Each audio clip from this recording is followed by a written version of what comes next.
una representación material, por ejemplo, una circunscripción, un municipio, un estado o toda la federación, sino va a tener por una parte la representación física, pero también espacial. O sea, no solo es el control normativo de la circunscripción, sino también espacial, es decir, que en realidad, ¿cuál es el porcentaje que tenemos, ¿verdad? Por ejemplo, del llamado voto duro, de quienes realmente creen en nosotros y han votado por nosotros en determinada circunscripción? Entonces, cuando empieza a llegar otra organización política a hacer sus ofertas políticas a ese territorio, a ese dominio, entra en competencia con la otra organización. Los fines oficiales de la organización van a depender de los resultados, ¿verdad? En un primer lugar, interno, y van a reflejar el estado de las relaciones de fuerza entre la organización y los procesos de modificación de los fines oficiales en comparación con los logros de esos fines.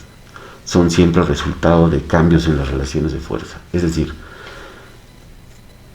mientras que un partido esté en el poder, siempre va a tener mayores recursos para concretar determinados fines, ¿sí?, en comparación con las otras organizaciones que no ganaron. Siempre va a tener mayor ventaja y en esa interacción de fuerza. A estos fines, aunque son simbólicamente importantes, el comportamiento de los miembros de las organizaciones está determinado más por el conflicto entre intereses de las facciones internas, de los grupos internos, contrapuestos dentro de la organización y entre la organización y su ambiente, que por los propios fines de la organización.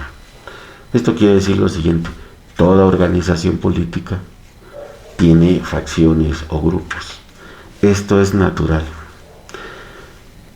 Hoy siempre vemos en periodos de competencia política que tal diputado ya se cambió de partido, que el otro ya se cambió, que los otros no votaron, salieron con el otro, que dentro del mismo partido hay un grupo que exige, ¿verdad?, que exige a la coalición dominante, que exige ciertas prerrogativas. Bueno, esta es una naturalidad. Esto es completamente normal. ¿Por qué? Porque las facciones no es que surjan de la magia, las facciones surgen de interacciones de intereses comunes, de intereses propiamente hablando de la personalidad del líder principal o de otros líderes que empiezan a surgir, o se empiezan a fortalecer los más débiles frente a los más fuertes en diferentes ambientes de enfrentamiento. Cuando se observa a la organización como una arena, hagan de cuenta como la lucha libre, ¿no?, de enfrentamiento, en el modelo de los fines no hay espacio para las relaciones de poder. En dicha perspectiva son los diversos modos de coordinación interna y el poder coincide con la autoridad formal de los dirigentes. Es decir, en la visión de la organización como arena es donde observamos más a plena luz de los estudios el enfrentamiento y pugna interna de la organización, ¿sí?, por ver quién controla más espacios de incertidumbre. Así, la organización como arena es la representación de una serie de lucha por el poder, en este caso por el poder que va a estar comprendido dentro del discurso, ¿verdad?, sintetizado en las siglas de la organización o el contenido de estas siglas.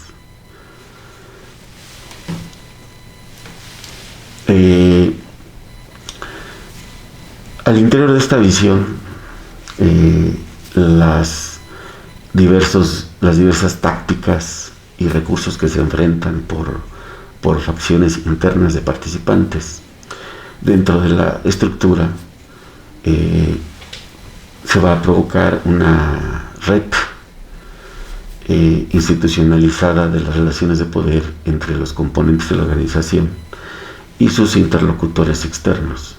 Es decir, con esta institucionalización me refiero a la normatividad que existe y a través de esta que se va a utilizar para fortalecerse en diversas posiciones.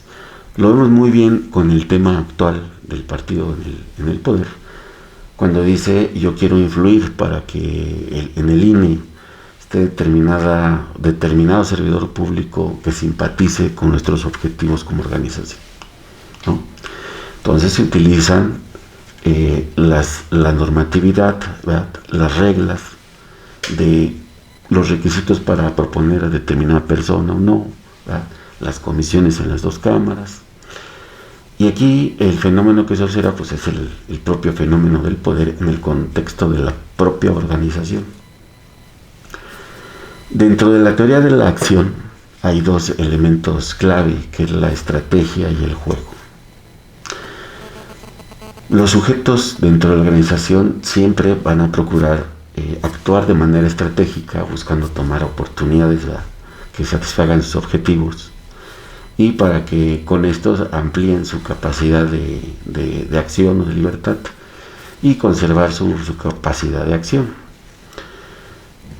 Dicho sea de paso que en esta teoría de la acción hay un supuesto que es la racionalidad de los participantes o de los jugadores. De tal manera que, por ejemplo, el juego es el mecanismo mediante el cual los integrantes, los participantes, estructuran sus relaciones de poder. En consecuencia, el juego va a producir la conciliación, ¿sí?, la libertad, pero también la constricción, es decir, la limitación. Y esto lo vemos ejemplificando en el partido en el poder, ¿verdad? Cuando Ebrard dice yo no soy el candidato, ahora voy a intentar hacer mi propia organización. Si observamos esta fase en que de la conciliación pasa a la libertad, de ver qué hace de manera libre, y luego si se fijan lo que pasa al final es que se da la parte de la constricción, de la limitación, ¿sí? Es esa constricción. ¿Por qué se da esta? Bueno, pues se da por diversos motivos que posteriormente lo vamos a ver. Si un jugador queda libre, pero a la vez quiere vencer, debe adoptar forzosamente una estrategia racional en función de la naturaleza del juego y respetar las reglas, que es algo que también vimos. Y acuérdense que una vez dijo Marcelo Ebrard, dijo voy a hacer mi propia organización, ¿sí?, mi propia organización política, porque tengo gente que simpatiza conmigo, ¿sí? Hay un sector de creyentes y hay el otro sector en las cámaras que simpatizaban con él. En consecuencia, debe de ver qué partes acepta para promover sus propios intereses, sus vínculos y tratos que probablemente le imponga la organización. Si se fijan, al final accede, se llega a la constricción, porque hubo vínculos y tratos donde él aceptó esa imposición.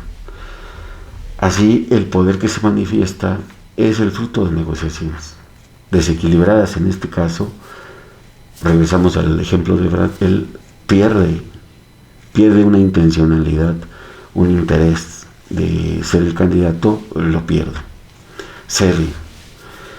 En esta relación de intercambio desigual, lógicamente que es desigual, en donde una parte va a ganar más que la otra, y siendo una relación de intercambio, el poder nunca es absoluto. Esta es la otra parte, nunca es absoluto, porque aunque hay una parte dominante con mayores recursos de control, de ejercer el control, nunca va a ser totalmente dominante, va a tener el control absoluto.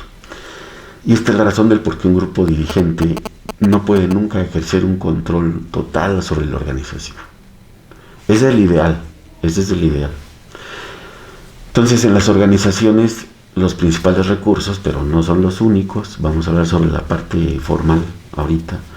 Uno, pues es la competencia que se deriva de la especialización de objetivos, el control sobre las relaciones entre la organización y su ambiente, o sea, fuera de la organización política, las instituciones, las organizaciones sociales, los otros partidos políticos, los empresarios, el control sobre la información y la manipulación de las reglas organizativas.